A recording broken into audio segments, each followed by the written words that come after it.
Hello friends, we are going to learn in Elements of Account Part 1 Standard 11 Chapter number 1 Accounting and its a terminology.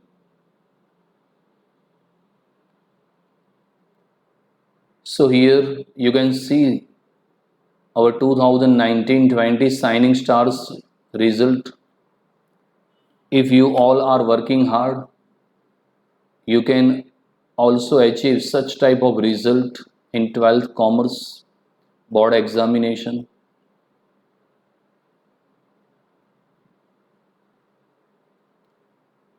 First, accounting. What is accounting? Accounting is an art of recording, classifying, and summarizing in a significant manner in terms of money, transactions, and events which are in part at least of a financial character and interpreting the result thereof. So, what is account? What is accounting? Accounting is also known as bookkeeping.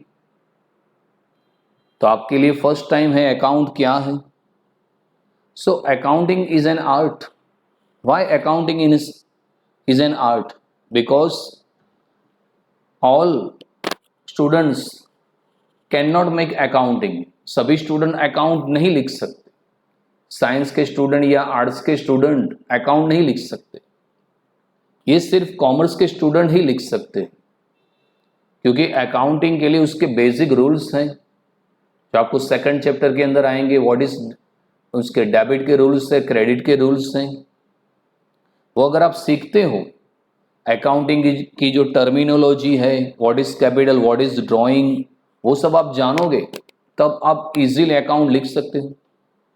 So accounting is an art of recording, classifying and summarizing in a significant manner in terms of money, transaction and events which are in a part at least of a financial character. तो account के अंदर ऐसे जो transaction है जिसका measurement money के अंदर है, मीन्स फाइनेंशियल कैरेक्टर, वो ऐसे ट्रांजेक्शन रिकॉर्डिंग करने की आर्ट है. So mainly there are two types of accounting system. One is a desi nama method and second is a double entry system. अभी भी इंडिया के अंदर काफ़ी लोग देसी नामा सिस्टम से अकाउंट के ट्रांजैक्शन रिकॉर्ड करते हैं. उसके अंदर आपने देखा हो तो लाल कलर, रेड कलर की बुक आती है जिसके सभी पेज ब्लैंक होते हैं और उसके अंदर अकाउंट लिखते हैं. But nowadays, most of the businessmen record their transaction in computer, laptop और mobile. अभी सभी लोग ऐसे ट्रांजेक्शन रिकॉर्ड करते हैं जो डबल एंट्री सिस्टम से, जैसे लैपटॉप के अंदर या कंप्यूटर के अंदर आप ट्रांजेक्शन रिकॉर्ड करते हो तो लॉन्ग टाइम आपके पास मेमोरी रहेगी. कभी भी आपको डेटा देखना तो इजीली आप देख सकते हो.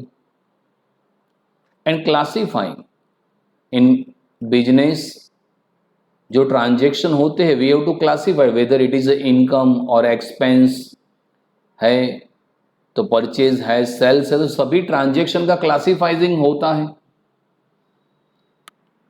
And summarising in a significant manner in terms of money. Business के अंदर ऐसे ही ट्रांजेक्शन रिकॉर्ड होते हैं जिसका मेजरमेंट मनी के अंदर हो. Transaction means exchange between two और मोर पर्सन और प्रोडक्ट एंड सर्विस. ट्रांजेक्शन करने के लिए टू और मोर पर्सन की रिक्वायरमेंट है. एक पर्सन कोई ट्रांजेक्शन नहीं कर सकता. उसमें प्रोडक्ट का ट्रांजेक्शन हो सकता है या सर्विस का भी ट्रांजेक्शन हो सकता है. तो वो सब जो रिकॉर्ड करने की आर्ट है उसको अकाउंटिंग कहते हैं. एंड इंटरप्रेटिंग द रिजल्ट, जैसे आप एग्जाम देते हो तो आपका रिजल्ट आप जानते हो कि भाई कितने परसेंटेज आए, कितने मार्क्स आए. तो अकाउंटिंग का मेन पर्पस भी ये ही है, रिजल्ट एवरी ईयर जब अकाउंट 31 मार्च अकाउंटिंग ईयर जब खत्म होता है, उस दिन जो बिजनेसमैन है वो रिजल्ट जानता है कि भाई पूरे साल के अंदर उसका प्रॉफिट हुआ है या लॉस हुआ है. If your income is more then your expense you earn profit, and if your expense is more then your income so business is suffering from loss. अगर आपका इनकम ज़्यादा है और एक्सपेंस कम है तो आपका प्रॉफिट हो जाएगा, लेकिन अगर आपका एक्सपेंस ज़्यादा है और इनकम कम है तो आपका लॉस हो जाएगा. And the main purpose behind every business is to earn a profit. Now business transaction. Business transaction means exchange of product or service of business between two or more persons in the form of cash or on credit. So business transaction means exchange of product or service. There is a difference between product and service. Product is visible, you can see it, you can touch it, and service is invisible, you cannot touch a service. Like in online classes you used your mobile, so mobile is a product. You can see a mobile, you can also touch a mobile, that is called product. But you can also use a service of Jio or Idea or Airtel or BSNL. It is invisible, you can only feel it, you cannot touch it, that is called service. जब आप class करने के लिए बैठे हो तो आपके पास mobile है तो वो प्रोडक्ट है, आप उसको देख सकते हो, टच कर सकते हो, लेकिन उसके अंदर जियो या आइडिया एयरटेल की सर्विस है उसको नहीं देख सकते. और बिजनेस ट्रांजैक्शन के अंदर एक्सचेंज होता है product of service between two और मोर पर्सन. व्हाई टू और more person? Because in every transaction two और मोर पर्सन की रिक्वायरमेंट है.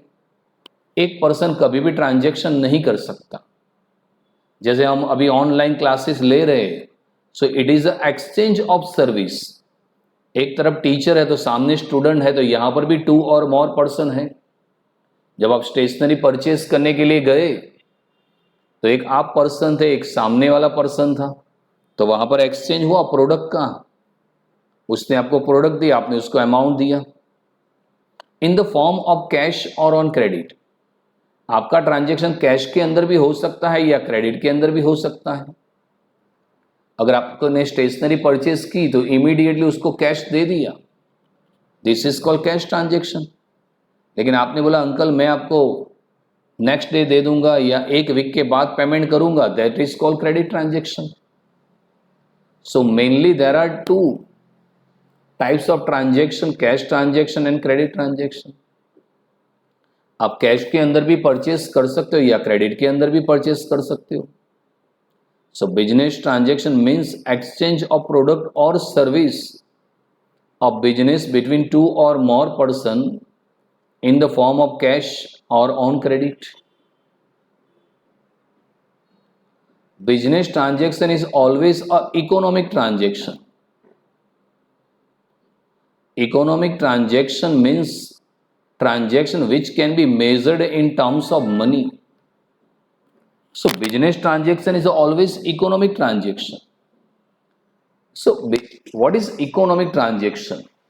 So any transaction which can be measured in terms of money, that is called economic transaction. आप जो भी transaction करते हो उसका अगर मेजरमेंट मनी के अंदर है तो वो इकोनॉमिक है. जैसे आपने 500 की स्टेशनरी परचेज की तो स्टेशनरी का मेजरमेंट 500 रुपीज के अंदर निकला. आपने 10,000 का मोबाइल परचेज किया तो मोबाइल का मेजरमेंट भी मनी के अंदर हुआ, that is called economic transaction.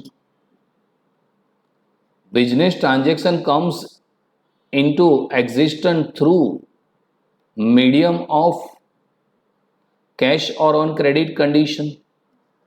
So there are two way for every business transactions. You can make transaction through cash or credit condition.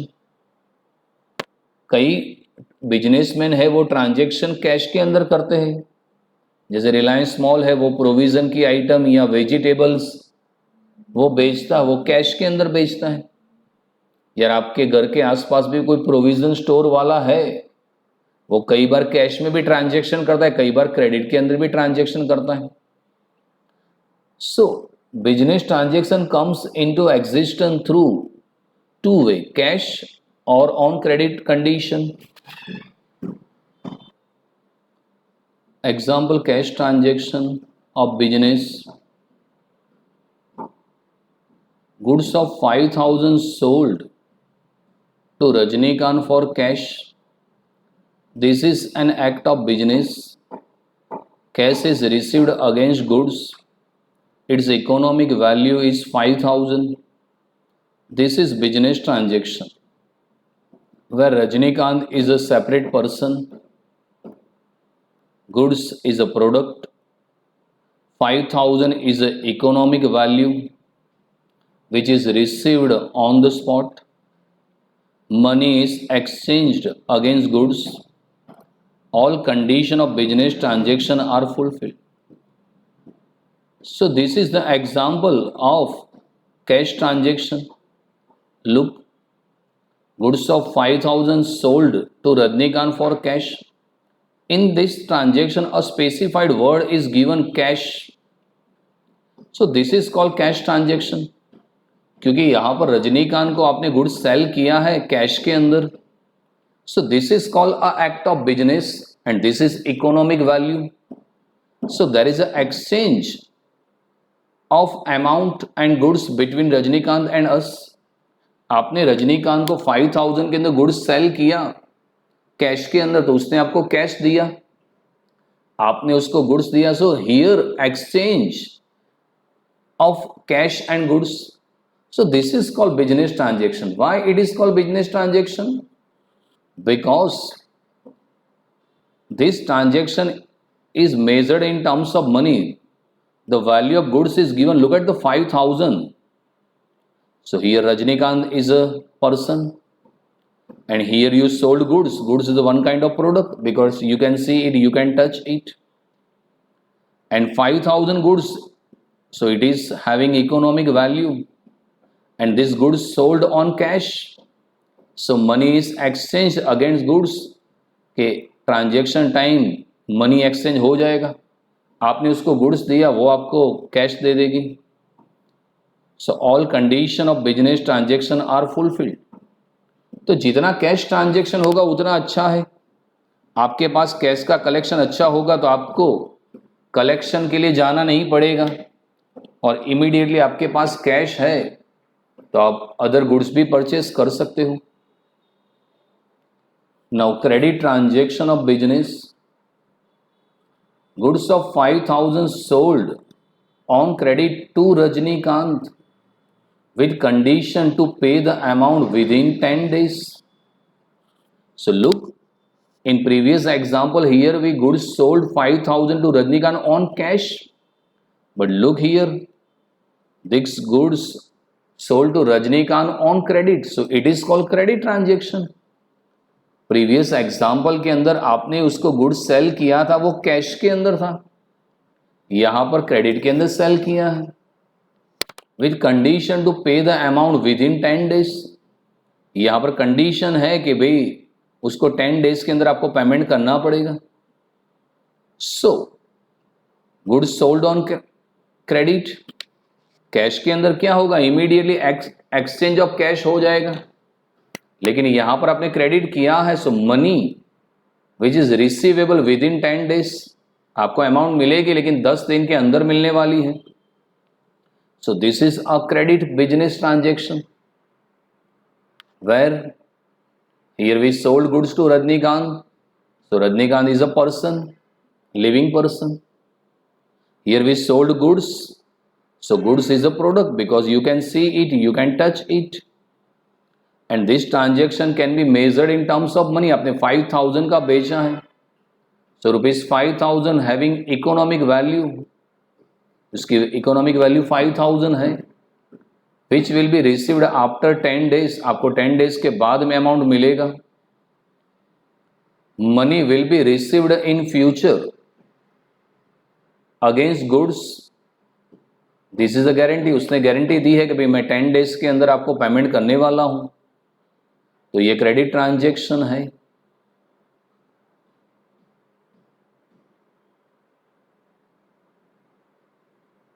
Now event. Event is a recognized is an incidence. Event means situation or result created from transaction. Example: sells 5,000, purchase 3,000, wages 500. So here event, what is event? Event is recognized as an incidence. Event means situation or result created from transaction. आप कोई भी transaction करते हो तो उसके बाद आपको जो रिजल्ट मिलने वाला है, result is created after transaction, it is called event. For example 5,000 goods sold, purchase 3,000 and wages 500. यहां आपको जानना है कि इसका क्या रिजल्ट होगा. So here we sold 5,000 goods, तो आपकी इनकम 5,000 होगी. आपने 3,000 का परचेज किया तो आपको पेमेंट 3,000 का करना पड़ेगा, और 500 आपने वेजेस पे की, तो प्रॉफिट हुआ या लॉस आपको जानना है. तो आप जान सकते हो कि भाई कैसे होगा, तो समझ लो. आपके पास सेल्स कितना है 5,000 का, तो आपकी इनकम 5,000 है. उसमें से आप लेस करो परचेज 3,000 और लेस करो वेजेस, क्योंकि ये दोनों आपके एक्सपेंस हो जाएंगे. आपकी 5,000 की इनकम में से परचेज 3,000 और वेजेस 500, मतलब 3,500 आप माइनस करो, तो आपका प्रॉफिट मिल जाएगा 1,500. कैसे 1,500? Sales of goods is 5,000, that is our income. Purchase of goods that is 3,000, wages 500. So total expense is 3,500. तो 5,000 जो आपका सेल्स है उसमें से परचेज माइनस करो, वेजेस माइनस करो, 3,500. So here you earn a profit 1,500. तो यहां पर आपका 1,500 रुपीज का प्रॉफिट हुआ. So this is event. Event means situation और result created from transaction. 5,000 sales, 3,000 purchase, 500 wages हैं. तो आपको जानना है कि कितना प्रॉफिट हुआ, कितना रिजल्ट प्रॉफिट में मिला. तो 5,000 आपका सेल्स, आपकी इनकम, उसमें से परचेज 3,000 लेस करो, वेजेस 500 लेस, मतलब 3,500 लेस करो. सो 5,000 minus 3,500, so profit that is 1,500. It is called result. So event means situation or result created from transaction. Now capital. An investment made by the owner to commence the business is known as capital. So every business requirement investment. Three things brought in the business: cash, goods and asset. अगर आपको कोई business start करना है तो honour को जो investment करना है तो वो उसके लिए कैपिटल हो जाएगी. Commons means started. अगर आपके पापा का बिजनेस है तो उनको पूछना कि जब उन्होंने बिजनेस स्टार्ट किया तो उसको उनकी रिक्वायरमेंट कैपिटल थी, उनको कैश लाना पड़ा, गुड्स लाना पड़ा, एसेट लानी पड़ी, that is called capital. So anything brought in the business to start a business, it is called capital. तो बिजनेस स्टार्ट करने के लिए जो भी आपने इन्वेस्टमेंट बिजनेस के अंदर किया है, that is called capital. And this all the investment made by the owner. क्योंकि जो भी इन्वेस्टमेंट है वो ऑनर को ही करना पड़ेगा, क्योंकि वो ऑनर है. तो total investment made by the owner. So an investment made by the owner to commence the business is known as capital. Investment in business is done in cash form. और इन the form of any asset. आपको business start करने के लिए cash की तो requirement होगी, या asset के फॉर्म के अंदर है, जैसे लैंड है, बिल्डिंग है, वो आपके लिए एसेट प्रॉपर्टी हो जाएगी तो उसकी भी रिक्वायरमेंट है। आपको शॉप परचेज करनी पड़ेगी, या उसका कंस्ट्रक्शन करना पड़ेगा, या शोरूम बनाना पड़ेगा। All those items are included in capital which is provided by owners and their value is measurable in terms of money. So investment made by the owner in the form of cash or in the form of any asset. And one thing always clear, capital is always provided by the owner. जिसका business है उसको ही capital लानी पड़ेगी, and the value of capital can be measurable in terms of money. एक example लेते हैं। तो Commons business honour has brought 10,000 cash, furniture of 6,000, goods of 8,000।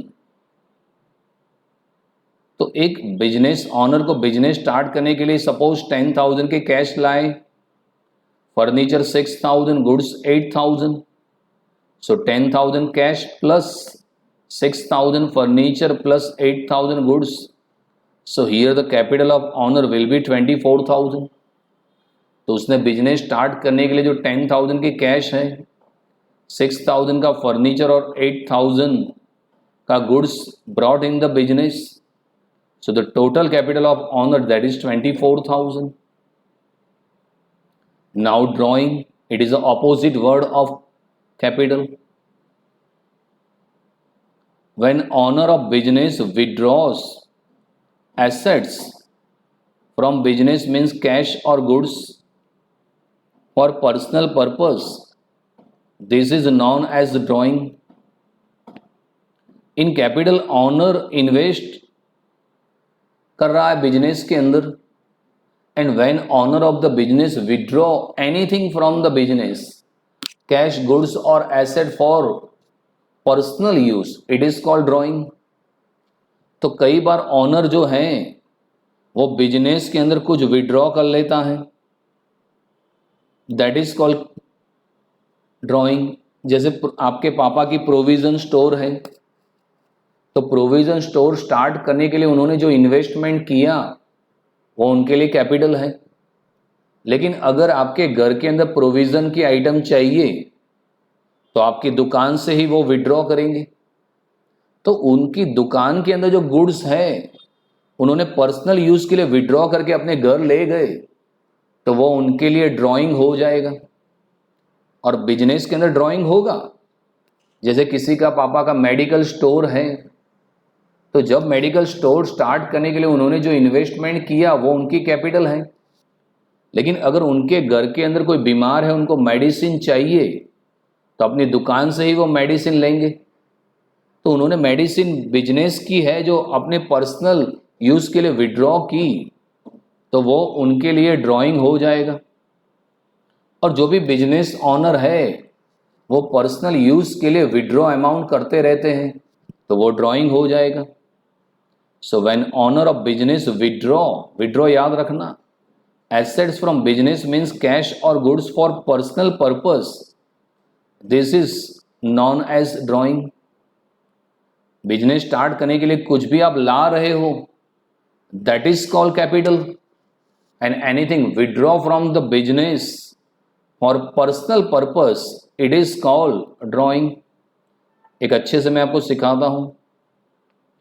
Drawing indicates capital reduction. जितना आप ड्राइंग ज्यादा करोगे बिजनेस के अंदर से, उतनी आपकी कैपिटल कम हो जाएगी। Here two different words, owner and business. Account के अंदर ऑनर डिफरेंट है और बिजनेस डिफरेंट है। When owners of business provides goods asset in business, it becomes capital. Here owner provide goods and asset in the business, it is the creation of capital। यहाँ पर honour है वो business के लिए कुछ भी ला रहा है, cash, goods, asset, it's become capital. So it is a creation of capital. Here owner and business, when owner of business withdraw assets, goods for personal use is become drawing. So here creation of drawing. What is the difference between capital and drawing? Here owner provide cash goods in the business. यहाँ पे कुछ भी ला रहा है, business के अंदर ला रहा है. And here owner of business withdraw, यहां से ले जा रहा है assets goods for personal use, it is called drawing. तो ये ड्रॉइंग हो जाएगा. Owners gives capital to business. Capital के अंदर क्या है कि ऑनर है वो कैपिटल बिजनेस को दे रहा है. और ड्राइंग में ऑपोजिट हो जाएगा, business gives drawing to owner. So this is the difference between capital and drawing. An investment made by the owner for commons of business, it is called capital. Or you can say, when owner brought in the business cash goods or asset to start a business, it is called capital. And when owner withdraw from the business cash goods or asset for personal purpose, it is called drawing. Now the liability. Amount payable by the business for credit purchase of goods, assets, or amount payable for borrowed money known as liability. So liability means डेप्ट हो जाएगा आपका. हमारी Gujarati language के अंदर उसको जवाबदारी या देवूक बोलते हैं. Amount payable by the business for credit purchase of goods asset. अगर आपने कहीं से क्रेडिट में परचेज किया है और आपको उसको अमाउंट पे करना बाकी है, तो जब तक आप उसको पेमेंट नहीं करोगे तब तक वो अमाउंट आपके लिए लाइबिलिटी हो जाएगी. जैसे आपने 500 की स्टेशनरी क्रेडिट में परचेज की कि भाई मैं आपको 10 डेज के बाद स्टेशनरी के अमाउंट पे करूंगा, तो आपने स्टेशनरी क्रेडिट में परचेज की, तो जब तक आप उसको पेमेंट नहीं करते हो वो आपके लिए लाइबिलिटी हो जाएगी. और amount payable for borrowed money is known as liability. कहीं से भी आपने अमाउंट बोरो किया है, जैसे आपको बिजनेस स्टार्ट करना है और आपके पास सफिशिएंट कैपिटल नहीं है और कहीं पर आपने अमाउंट बोरो किया, किसी से अमाउंट लिया है, तो वो जब तक आप उसको अमाउंट पे नहीं करोगे वो आपके लिए लाइबिलिटी हो जाएगी. जैसे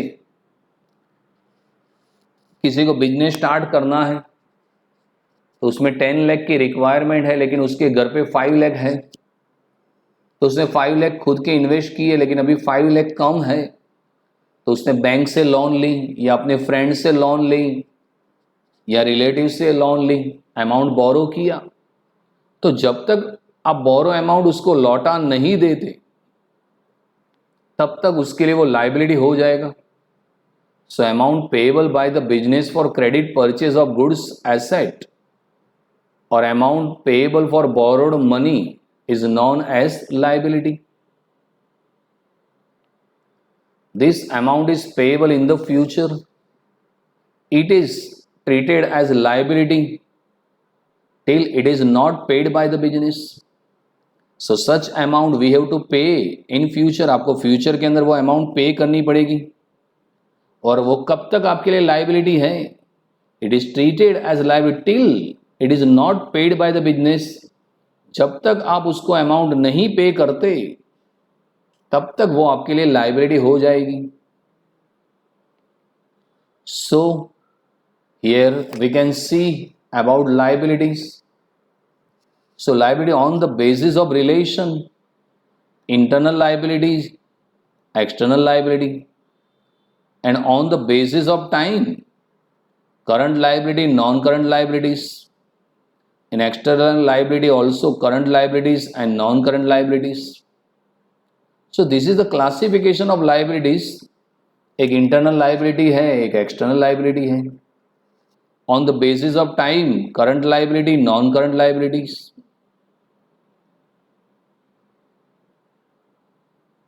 Internal liability and external liability. In accounting, business and owners are treated as a separate entity. तो अकाउंटिंग जो है उसके अंदर बिजनेस और ऑनर दोनों डिफरेंट चीज है. बिजनेस डिफरेंट है और ऑनर डिफरेंट है. When owner of business is providing capital to the business, it's become internal liability of the business. तो अकाउंटिंग के अंदर बिजनेस डिफरेंट थिंग है और ऑनर डिफरेंट थिंग है, दोनों डिफरेंट चीज है. When owner of business providing capital to the business, it become internal liability. अगर कोई भी ऑनर है उसने बिजनेस के अंदर कैपिटल प्रोवाइड की है, so it becomes internal liability of business. तो वो बिजनेस के लिए इंटरनल लाइबिलिटी हो जाएगी, क्योंकि अकाउंट के अंदर बिजनेस अलग है और ऑनर अलग है. तो ऑनर ने कैपिटल बिजनेस को दिया है, तो जब तक बिजनेस ऑनर को वो कैपिटल लौटाएगा नहीं, उसका रिटर्न नहीं देगा, तो उसके लिए वो इंटरनल लाइबिलिटी है. इंटरनल इसीलिए है कि यहां पर आपको कोई थर्ड पार्टी को पेमेंट नहीं करना है. बिजनेस को अमाउंट किसको देनी है? ऑनर से. तो वो उसके लिए इंटरनल लाइबिलिटी हो जाएगी. It is a liability of business towards owner. In brief, amount payable by the business to the owner is internal liability. So amount payable by the business to the owner, it is called internal liability. मतलब business जो है उसको honour को amount पे करना है, तो payable amount है, it is called internal liabilities. Owner of business has provided capital of 1 lakh rupees. This is 1 lakh is a liability of business towards owner. This is an internal liability of business. तो यहां पर honour जो है उसने business को 1 लाख की capital provide की है, so this is 1 lakh liability of business towards owner. तो जब तक बिजनेस ऑनर को 1 लाख अमाउंट रिटर्न नहीं करेगा, तब तक वो उसके लिए इंटरनल लाइबिलिटी हो जाएगी. तो बेसिकली इंटरनल लाइबिलिटी क्या है? तो अकाउंटिंग के अंदर बिजनेस डिफरेंट है और ऑनर डिफरेंट है. This two are treated as a separate entity. दोनों डिफरेंट चीज है. जब ऑनर ने बिजनेस को कैपिटल प्रोवाइड किया है, so it becomes internal liability of business, because this amount is payable by the business to the owners. क्योंकि business जो है उसने ऑनर से कैपिटल लिया है, तो उसको पेमेंट करना पड़ेगा, तो वो इंटरनल लाइबिलिटी हो जाएगी. The amount payable by the business to the third party for credit purchase of goods, assets, service or payable amount for borrowed money is known as external liability. 50,000 are borrowed from Bhavna Ben with the condition to redeem after 3 years. Goods of 2,000 purchased on credit from Raman. 1,000 outstanding for the payment of rent. Furniture of 5,000 is purchased on the credit from Devang. All these dues are payable in future. These are all third parties. The amount payable by the business to the third party for credit purchase of goods, assets, service or payable amount for borrowed money is known as external liability. Internal liability में क्या था कि business को amount honour को पे करना है, लेकिन जब बिजनेस को कोई अमाउंट कोई थर्ड पार्टी को पेमेंट करना है, उसने क्रेडिट परचेज किया उसका अमाउंट पे करना है, क्रेडिट में आपने एसेट परचेज की उसका पेमेंट करना है, या कहीं पर अमाउंट आपने बोरो लिया था उसका पेमेंट करना है, that is called external liability. जैसे मेरा क्लासेस है, तो मेरा क्लासेस के अंदर मेरे को क्लासेस परचेज करने के लिए 1 लाख सपोज चाहिए, और मैंने आपसे 1 लाख रुपीस बोरो किया, तो मैंने आपसे 1 लाख रुपीस बोरो किया है. आप थर्ड पार्टी हो तो वो बिजनेस के लिए एक्सटर्नल लाइबिलिटी हो जाएगी। Like 50,000 are borrowed from Bhavna ben with the condition to redeem after 3 years। 50,000 आपने भावना बेन से लिया कि भाई 3 years में आपको पेमेंट करेंगे, तो वो एक्सटर्नल लाइबिलिटी हो जाएगी। Goods of 2,000 purchased on credit from Raman, आपने रमन से गुड्स क्रेडिट के अंदर परचेज किया है, तो जब तक आप रमन को अमाउंट पे नहीं करोगे वो एक्सटर्नल लाइबिलिटी हो जाएगी, because Raman is a third party. 1,000 are outstanding for the payment of rent, आपको 1,000 का रेंट पेमेंट आउटस्टैंडिंग मतलब पे करना बाकी है, तो वो भी एक्सटर्नल लाइबिलिटी हो जाएगी। Furniture of 5,000 is purchased on credit from Devang, तो देवांग से फर्नीचर क्रेडिट में लिया है, तो वो भी बिजनेस के लिए एक्सटर्नल लाइबिलिटी हो जाएगी। Because all this dues are payable in future, क्योंकि आपको पेमेंट फ्यूचर में पे करना है और आपको थर्ड पार्टी को पेमेंट करना है, सो that is called external liability. तो आपको क्या याद रखना है, अगर बिजनेस को ऑनर को कोई पेमेंट करना है तो वो इंटरनल लाइबिलिटी हो जाएगी। अगर बिजनेस को अमाउंट पे करना है किसी थर्ड पार्टी को, तो वो एक्सटर्नल लाइबिलिटी हो जाएगी। एक चार्ट से आपको इजीली मालूम हो जाएगा, ये इजीली आपको मालूम हो जाएगा। Business liability on the basis of relation, so in the terms of relation, internal liability and second is the external liability. In internal liability, liability towards owner means business has to amount pay to the owners। अगर business को honour को amount पे करना है तो वो internal liability हो जाएगी। External liability means liability towards third party, अगर बिजनेस को किसी थर्ड पार्टी को पेमेंट करना है तो वो एक्सटर्नल लाइबिलिटी हो जाएगी। So on the basis of relation there are two liabilities, internal liabilities, external liabilities. Liability towards owner it is called internal liabilities and liability towards third party that is called external liabilities।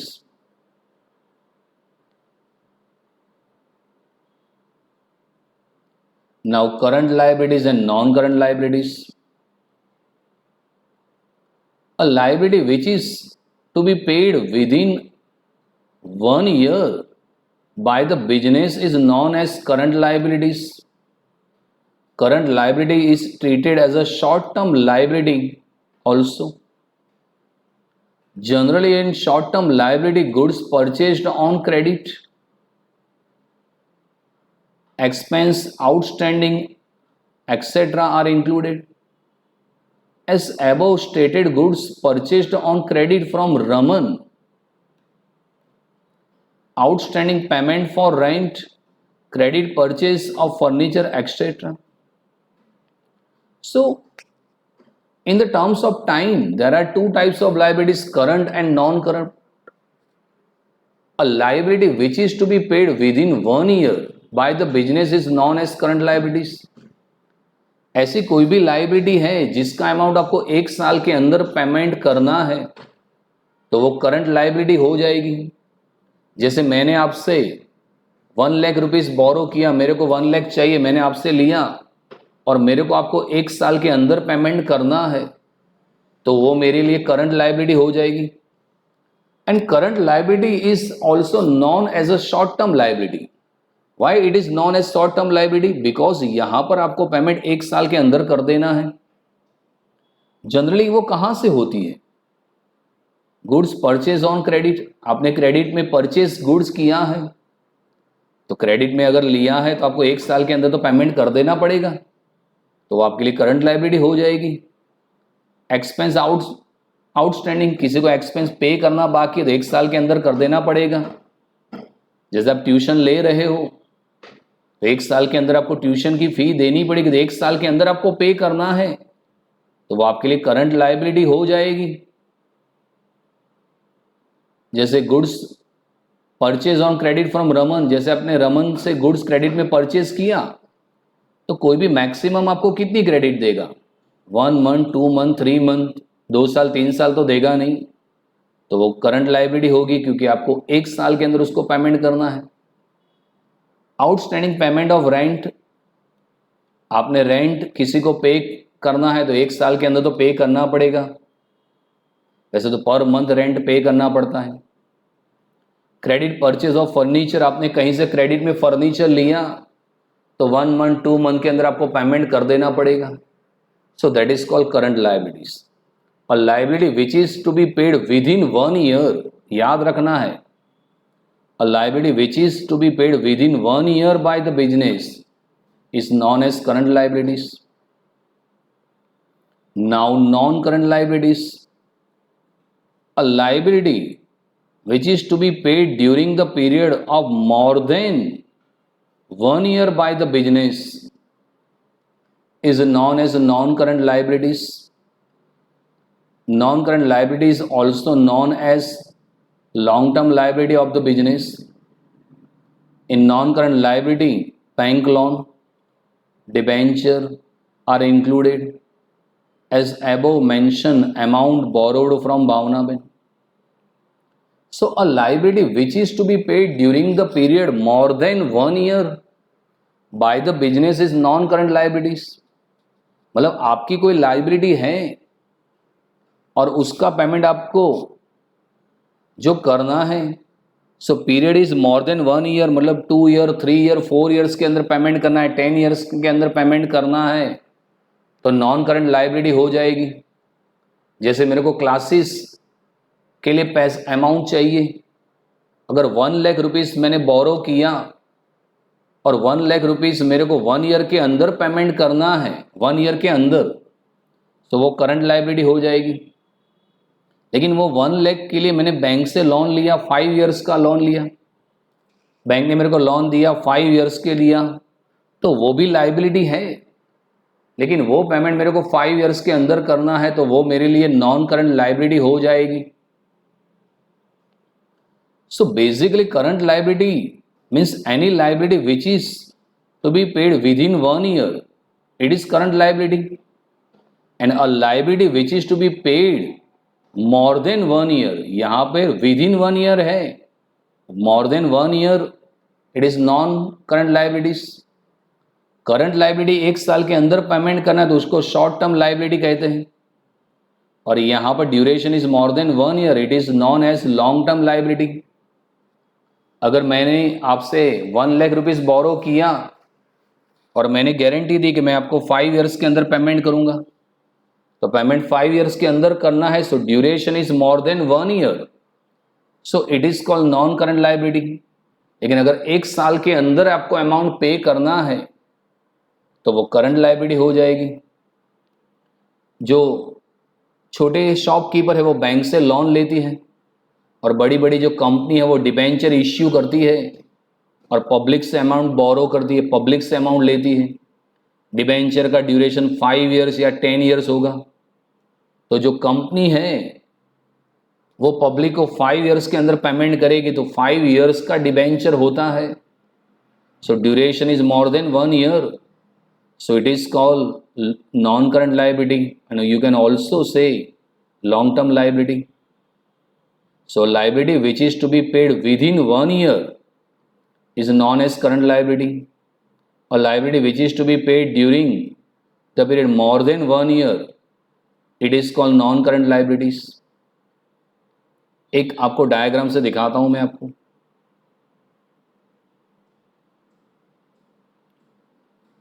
Business liability on the basis of time. First is a current liability. It is called short-term liability. Liability payable within period of less than 1 year. Means any liability we have to pay within 1 year. It is called current liability, and it is also known as short-term liabilities. Non-current liability means long-term liability. Liability payable during the period more than 1 year, आपको कोई भी amount मोर than 1 year है, 1 साल के बाद आपको payment करना है, 2 years, 3 years, 4 years का है, that is called non-current liabilities. So liability payable within period of less than 1 year, that is current liability. And liability payable during the period more than 1 year, it is called non-current liability. Current liability is known as short-term liability and non-current liability is known as long-term. तो आज हमने बहुत अच्छा discussion किया, accounting, business transaction, event, capital, drawing, liabilities, internal liability, external liability, current liability, non current liability. Please इसको notebook के अंदर लिख लो अच्छे से, तो आपका चैप्टर रेडी हो जाएगा. बेसिकली अकाउंट, उसके अंदर एग्जाम्पल आते हैं, लेकिन फर्स्ट चैप्टर के अंदर ये बेसिक नॉलेज है, ये आपका फाउंडेशन है, तो आपको अच्छे से रेडी कर देना चाहिए. Thank you very much.